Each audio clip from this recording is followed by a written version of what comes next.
This podcast is part of the Big Heads Media Podcast Network. Go to bigheadsmedia.com for more great podcasts.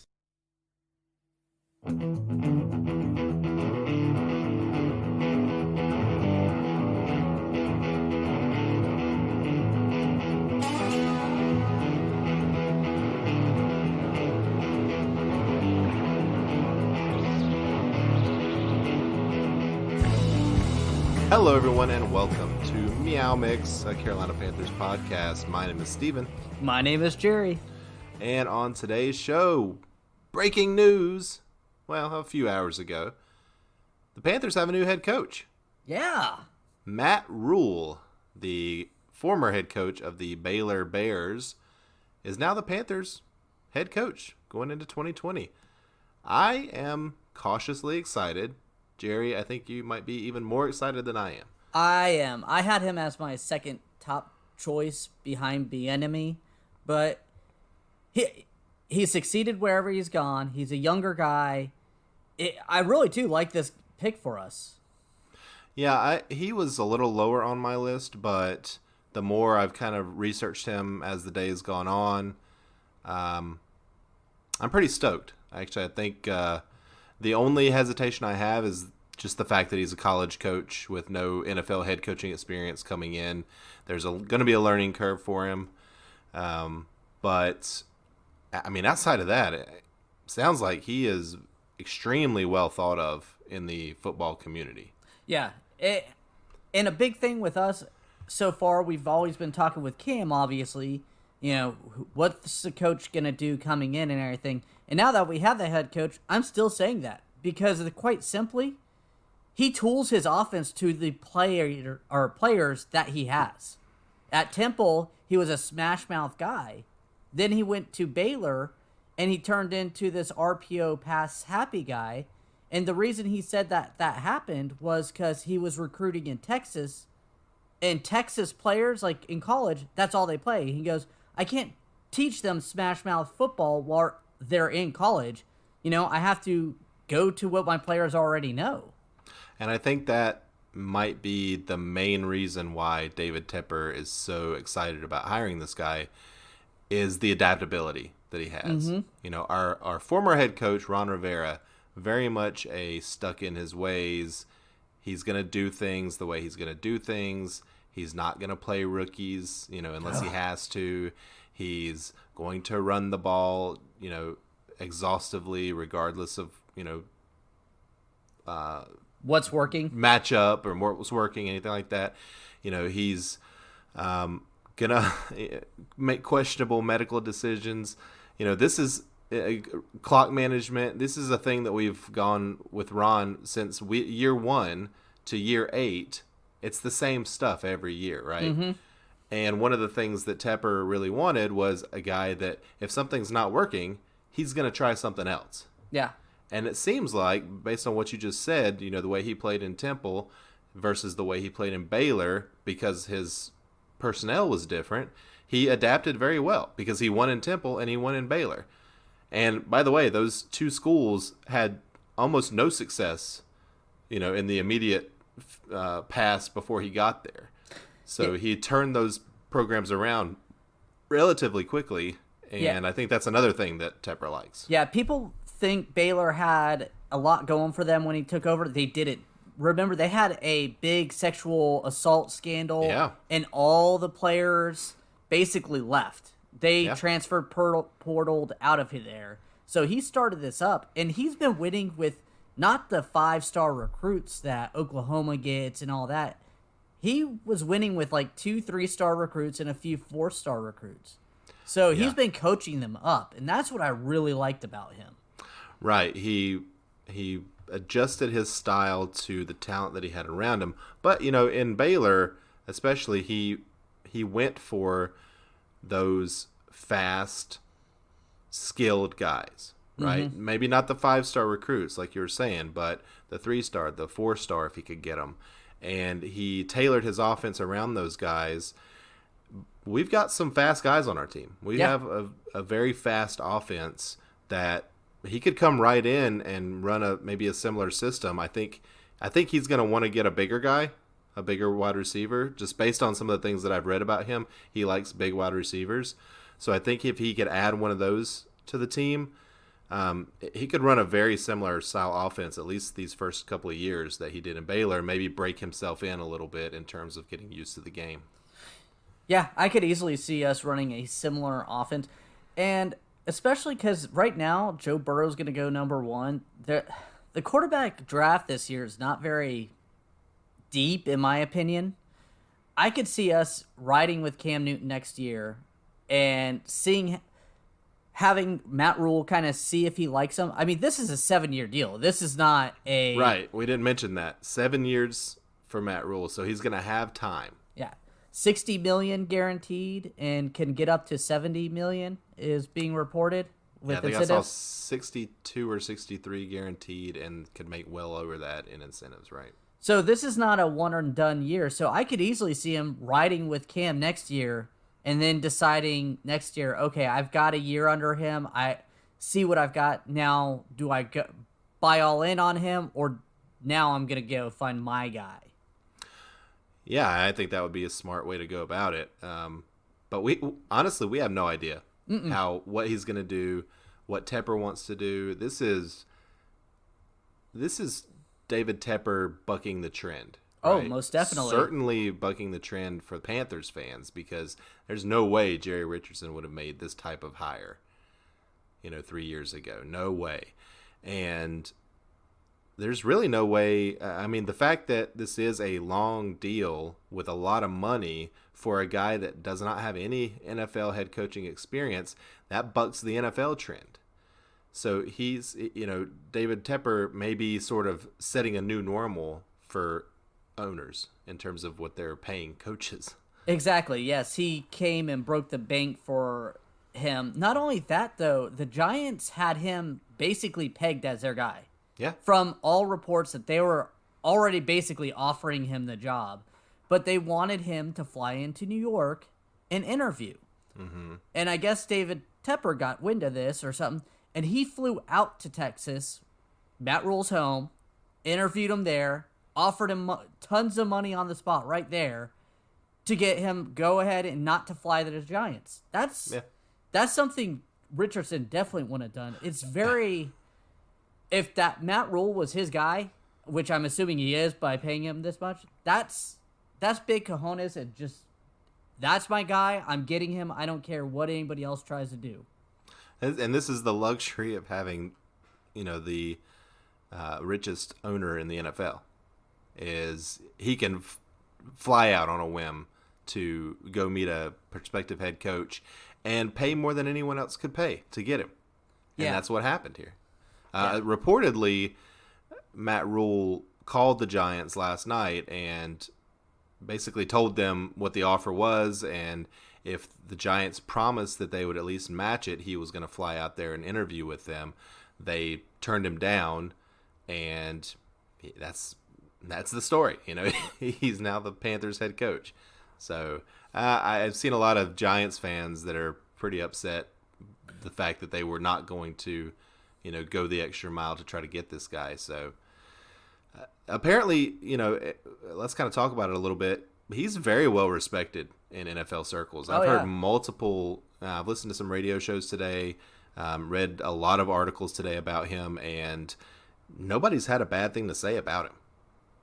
Not that I've seen. I haven't either. He's a former walk-on from Penn State. Had to fight as a linebacker at Penn State to stay basically on the team. And then he's been churning, working. He's just one of those hard-working guys that you got to root for. And now he's reached the pinnacle of the NFL, and he wants to win here. So it'll be interesting how it pans out. Yeah, well, it seems like we're pretty lucky to get him, it sounds like, because I don't know that we were going to be his number one choice, but it sounds like Tepper and Marty Hurney, by the way, was involved in these conversations. Marty Hurney was out there, from what I understand, with David Tepper, or at least involved in the conversations somehow, because Matt Rhule referenced Marty Hurney in his radio interview, basically saying why he was coming to Carolina, and said that Hurney and Tepper both were very aligned with him in terms of his vision for how to lead this team. Something interesting that I saw David Tepper said in this, he might have said this a couple of months ago, but he said that this is the rebuilding of this team in his image is essentially going to be, could be a 5-year plan, right? He does not expect, I guess he doesn't fully expect the Panthers maybe to be Super Bowl competitors next year.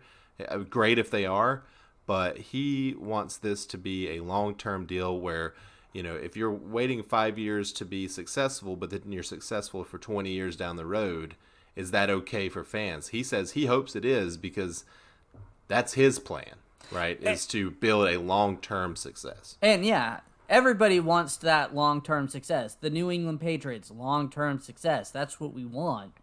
I mean, unfortunately, under Ron Rivera, it was success, not success, success, not success, not success, success, great success, not success. And it breaks your heart. Like this year, I thought we had a chance at a good playoff team, and I mean, look at it. We're picking 7th.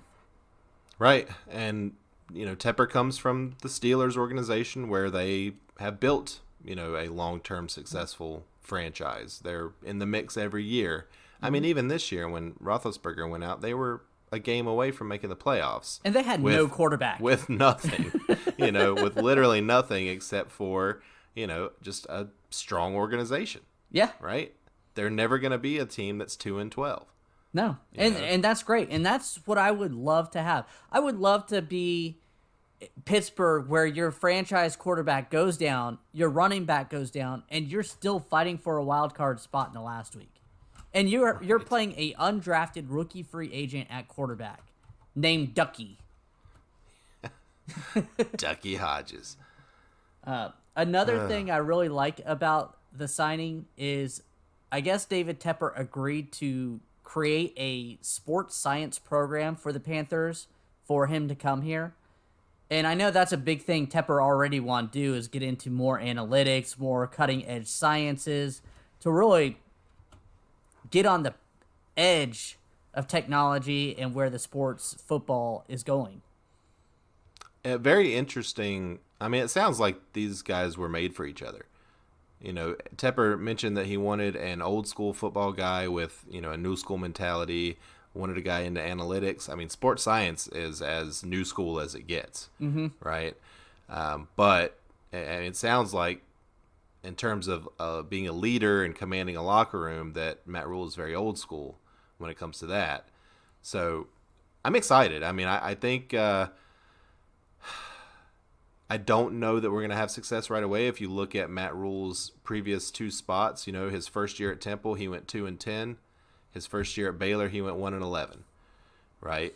And then the next years, he was right around 500. And then those third years was really where he took off. 10-3 at Temple in a bowl, 10-3 the next year at Temple in a bowl, and then at Baylor, 11-3 at the Sugar Bowl. Well, with college, you have to think the first year, most of those guys aren't his guys. He didn't bring them in. He didn't. Right. I want to say draft, but I know that recruit them. It was the previous head coach, and they may not have fit. Usually, college coaches take about 3 years before their guys start hitting that junior slot and actually are playing for him. That's true. Yep. And I don't understand college coaches who get fired in the first 2-3 years anyways, because they really do need to get to their guys as seniors and juniors to play for them. Yeah, what you look for in a college coach is they have early success and then they tail off. Yeah. That's the problem with a college coach. That means the other guy recruited well but couldn't coach. This guy can coach but can't recruit. I mean, the good thing is that the Panthers in 2020 are a very talented team. Mm-hmm. We have very good, skill position players. If Cam is back, then we have, a former MVP quarterback. We have strong leaders on defense. We got KK coming back, who's an all-pro. I mean, we've got some pieces. So I don't know that I expect us to be 2-14 next year. I hope not. But I don't know, again, if, with a very young no NFL head coaching experience guy coming in if we can expect to go to the Super Bowl. And maybe we can. I mean, I don't know. I just don't know what to expect. And it's kind of exciting. Yeah, you're absolutely right. We have no idea what this defense is going to look like, offense is going to look like. We don't know anything. It's very exciting as a Panther fan. Just a new spring of everything coming at us. Yeah. So I guess maybe we'd start looking at what does Matt need to do next. So I think the first thing, obviously, he needs to do is assemble his staff, right? Mm-hmm.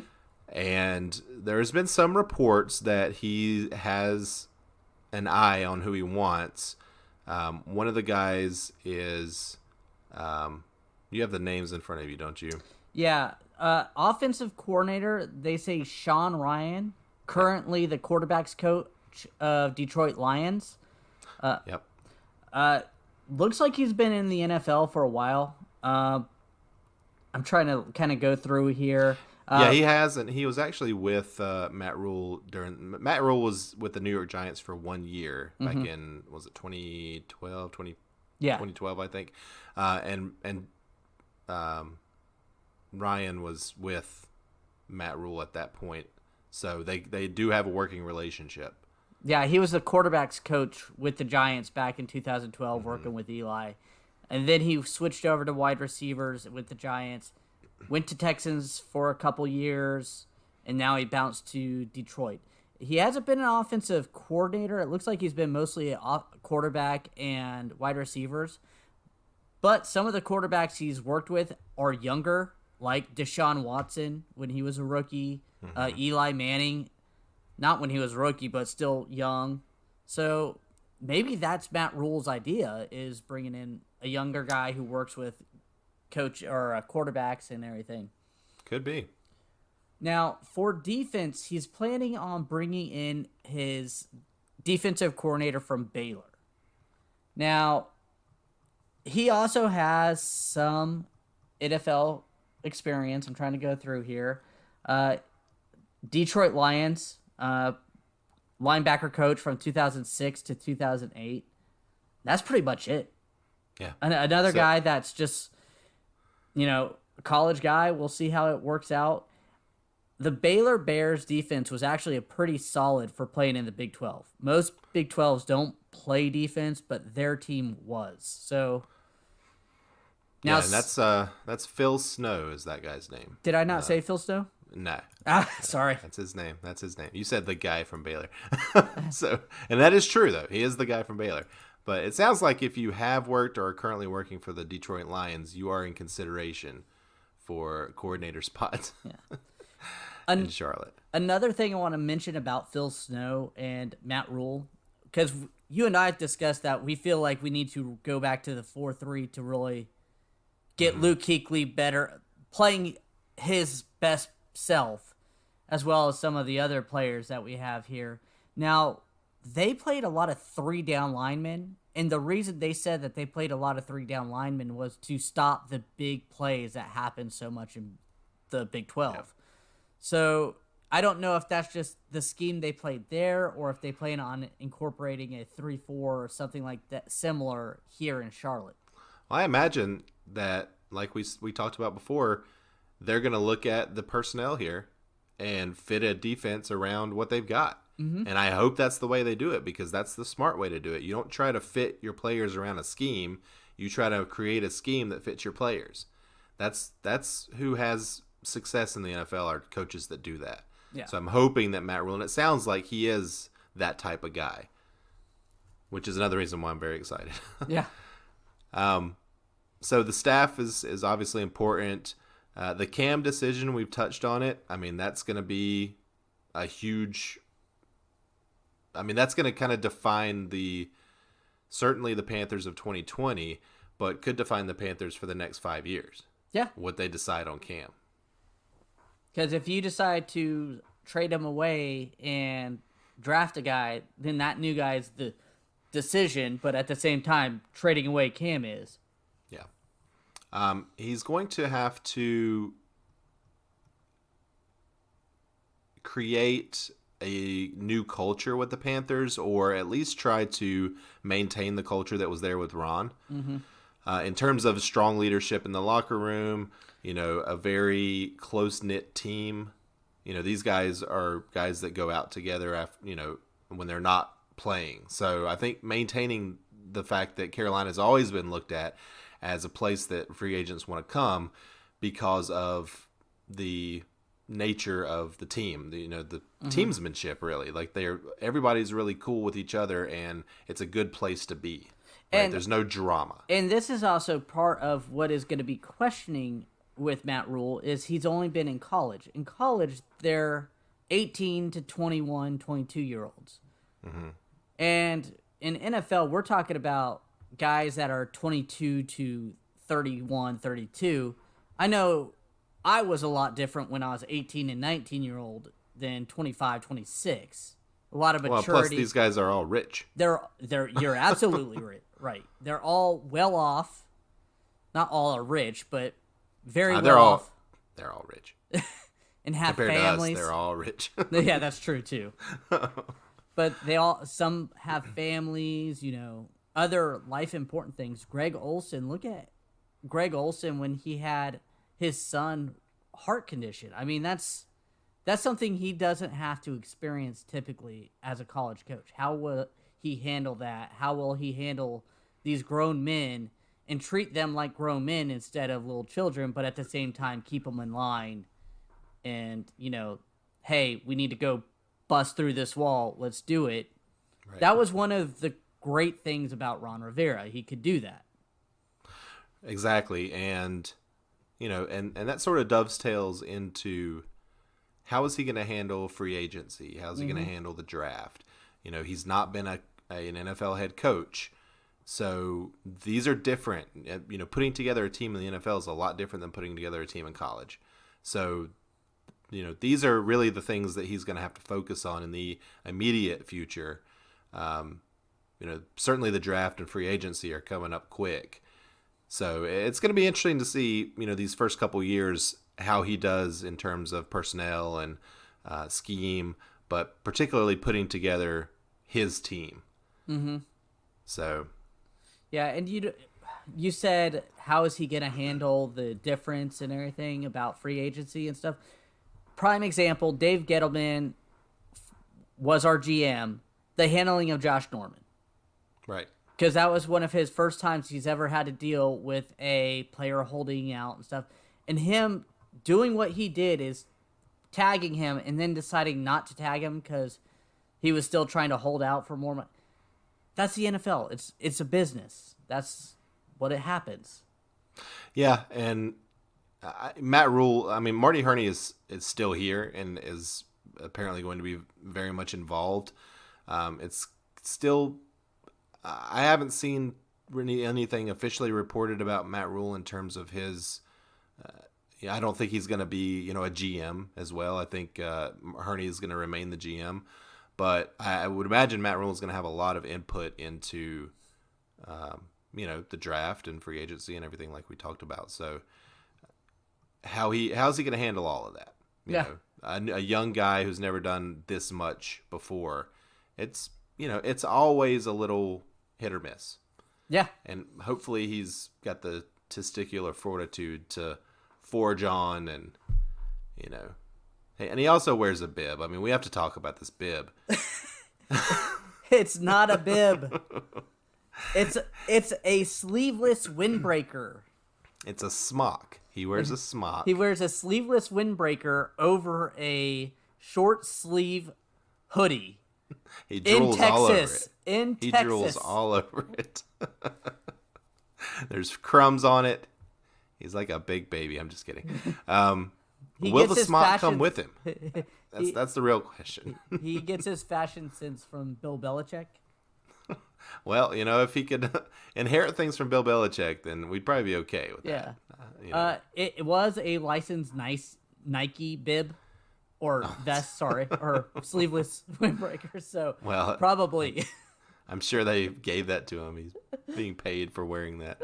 Well, that's the thing is they have to wear Nike apparel. Right. Yeah. That's Belichick's whole short sleeve hoodie thing. Is he found the ugliest thing he could find on their website and cut it up so he would wear it because they didn't want him to wear anything else. I love it. Oh, man. All right. Well, I mean, that's, that's 25 minutes worth of Matt Rhule talk. Do you have anything else that you want to mention before we take a break and talk about the playoffs? Panther rules. There's going to be a lot of Rhule Jokes. puns over the next several years. Oh, man. All right. There was a couple people that complained about the length and amount of money that he gave. My thought is this: it's David Tepper's money, not mine. I don't care, and I have a feeling if he poops the bed in 3 years, he could be gone. I don't think David Tepper cares. He cares about money, about that $60 million, but I could also see him not caring about $60 million if it's not going well. Well, at the time, I mean, 3 years from now, it'll be more like what, 35 million or something, 30 million that's left. And, coaches get fired all the time with years left on their contract. John Gruden signed a 10-year deal with Las Vegas. Mm-hmm. So they're going to, if he's not working out in 2 or 3 years, they could be paying him for like 5 more years and him not be on the team. So, and that's kind of what we mentioned earlier was this may set a new standard for, coaches coming in or coaches being hired in terms of the ceiling that they can get paid and the amount of years. Yeah, and you got to look at college too. If he went to college right now, if he went to a big program, he'd probably be getting about what he's making now or a little bit less at a big program like Florida State, Michigan. And I'm assuming they probably would have been knocking in the next couple years anyways. One of them. Yeah. Yeah, more than likely. All right. Okay, cool. Well, let's take a quick break, and we'll come back. We'll do a very, very quick recap of the wild card playoff matchups and dig in a little bit on the divisional round. And we'll be right back. Then we'll do it. That's like good. That. Okay, cool.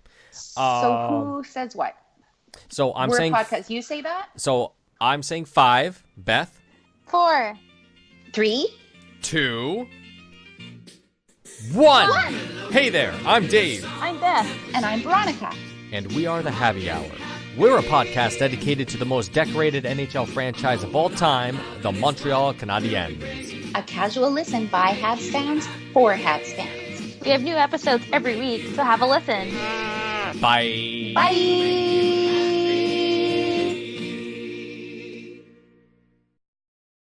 And we are back.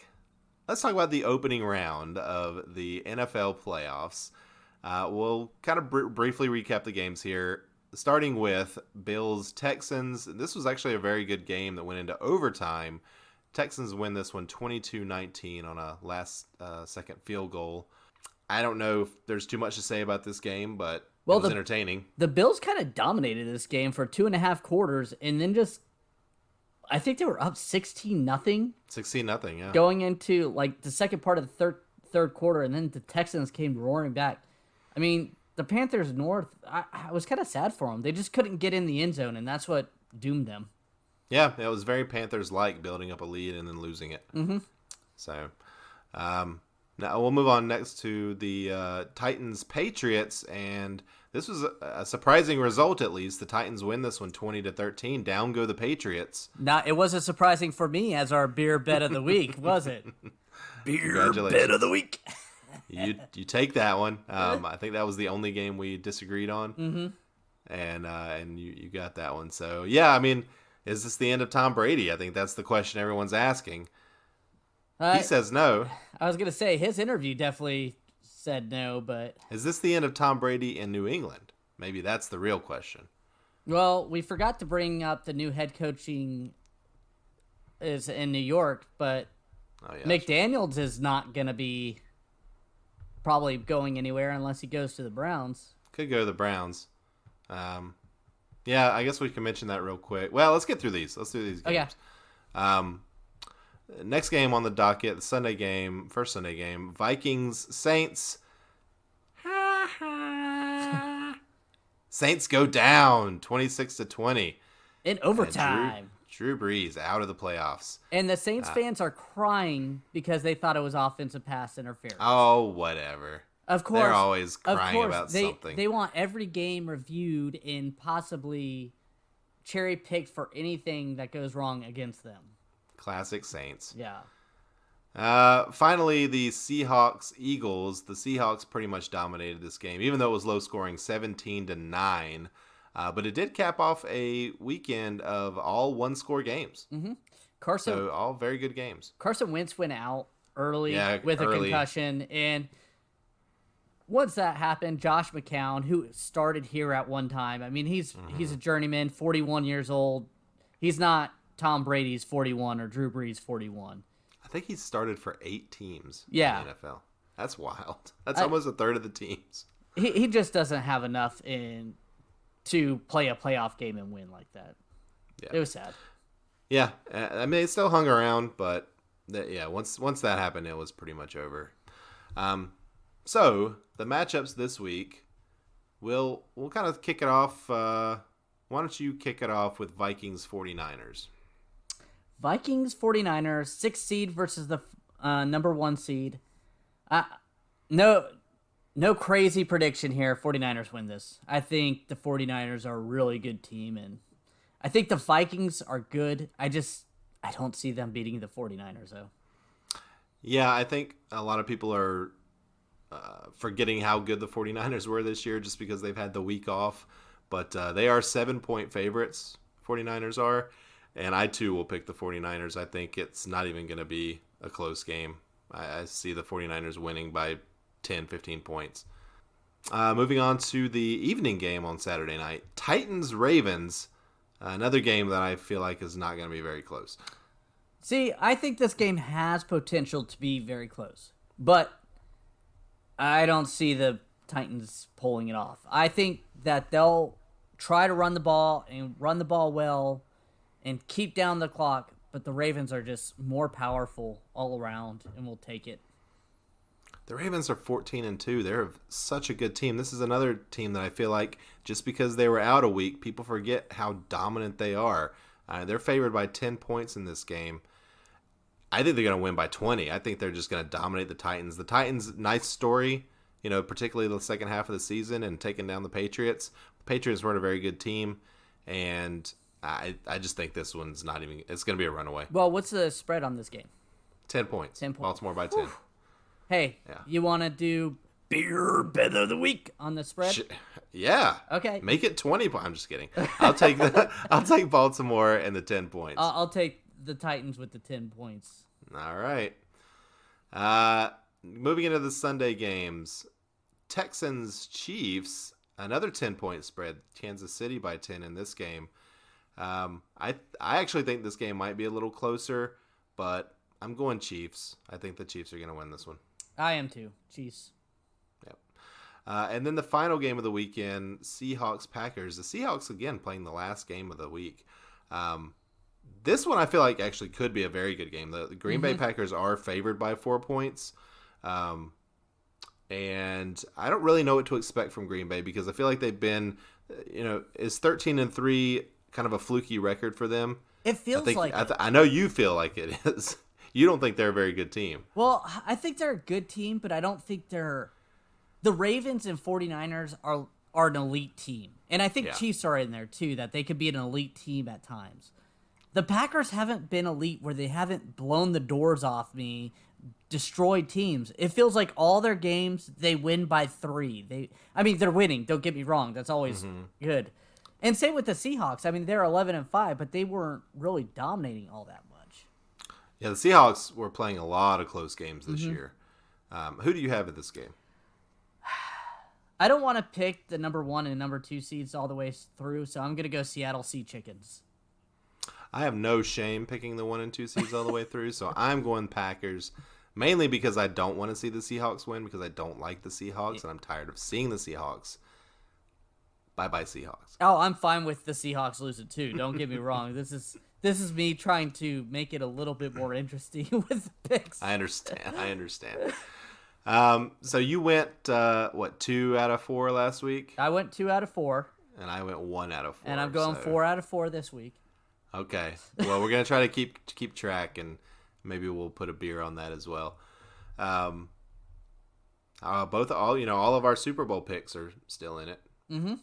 So, yay for that. Yeah. And I almost went crazy and picked the Saints just because I figured if they lost, I would still win. But I didn't. I went with the 49ers. So it's a good thing that you didn't do that. Yeah. All right. Well, let's mention real quick the other head coaching changes that were made over the week. Jason Garrett was fired officially. Finally. Yeah. That was the weirdest situation ever. It really was. And almost immediately when he was officially fired, Mike McCarthy named head coach, someone that we thought, there was definitely a chance the Panthers were going to hire. Glad they didn't. Glad they went a different direction. But Mike McCarthy, now the coach of the Cowboys, and I kind of like it for the Cowboys. Yeah, I do too. I think Jason Garrett wasn't really good, in my opinion. He's just not a good coach. But I think Mike McCarthy could do well with that strong of a team. Yeah, I think Jason Garrett is an okay coach, but I think Mike McCarthy is just a way better version of Jason Garrett. Yeah. And Mike McCarthy has that old school feel to him a little bit. I mean, I know he's not that old, but an old school feel. But he's got Zeke in there to run that ball and stuff. He's been really successful. I mean, say what you will, and he's going to have the talent in Dallas, so I expect them to do pretty well. So shortly after the Panthers, news came out the Panthers were hiring Matt Rhule, the Giants hired Joe Judge, a wide receiver coach from New England. Because New England's wide receivers were so good this year. Right. So like we kind of mentioned earlier, New York was the far and away favorite to land Matt Rhule. And once they didn't, it feels like they sort of made a knee-jerk reaction and just were like, oh, this is the guy we wanted the whole time. That's exactly. Because supposedly before they hired him, they reached out to the Cowboys to interview Jason Garrett because technically he's under contract till the 14th. So they asked to interview Jason Garrett, and then within an hour, they named this new guy head coach. It feels like Dave Gettleman with the Josh Norman situation again, where it's just like a knee-jerk reaction instead of, okay, we have Bieniemy still to interview, we have Greg Roman, stuff like that. No. Josh McDaniels. Just there were a lot of coaches still out there. Yeah, it's surprising, although I have read a little bit about this guy, and apparently Belichick thinks very highly of him and has been sort of integrating him into a lot of his game planning and things like that. So I think, he's got the Belichick seal of approval. Of course, we know a lot of Belichick disciples go out there and just are terrible head coaches. So it'll be interesting to see what happens there. And that was a very surprising hire. Yeah. It really feels like a knee-jerk reaction. Yeah, I mean, so Washington hired Rivera, as we know, and that leaves only one team without a head coach currently, Cleveland Browns. And now they have their pick of anybody that's left. And there's some good candidates out there. I mean, I don't like Josh McDaniels, but he's a good candidate. You have Bieniemy, who I really liked. You have Kevin Stefanski from Minnesota. Yep. Greg Roman. Lincoln Riley's still out there. I don't know if he's really interested in an NFL head coaching job, but he's out there. I was literally going to mention that there's no Lincoln Riley interviews that ever took place or anything. He must be happy in Oklahoma, which I can't blame him. Either that or people saw that playoff game and decided that he wasn't quite ready for prime time.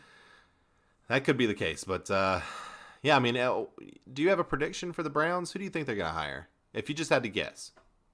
No beer bet or anything. This is just us guessing. I feel McDaniels. I kind of feel like I think they want to make a splash, and that's a very splashy name. And they seem to want to put butts in the seats. Yeah. Offensively, runs a thing. And I think it'll be a horrible, horrible hire. Because I'm not... You say that with such glee. I do. I'm not a big fan of McDaniels. I've made my feelings clear on this show. But I think all those egos, and then the head coach having such a big ego, I think he would just implode again. Yeah. Well, I think we'll get a chance to see, because I also think McDaniels is going to be the guy. But if not, if they do make a smart decision and choose, Bieniemy or, even Greg Roman, somebody like that, just to give a guy a chance that hasn't had a shot yet. Hey, maybe they can hire Perry Fuel. Who knows? Yeah, but poor Perry Fuel was supposed to interview, I think tomorrow. Yeah. I don't feel bad for him because I don't like Perry Fuel. But he wasn't getting the job. He knew it.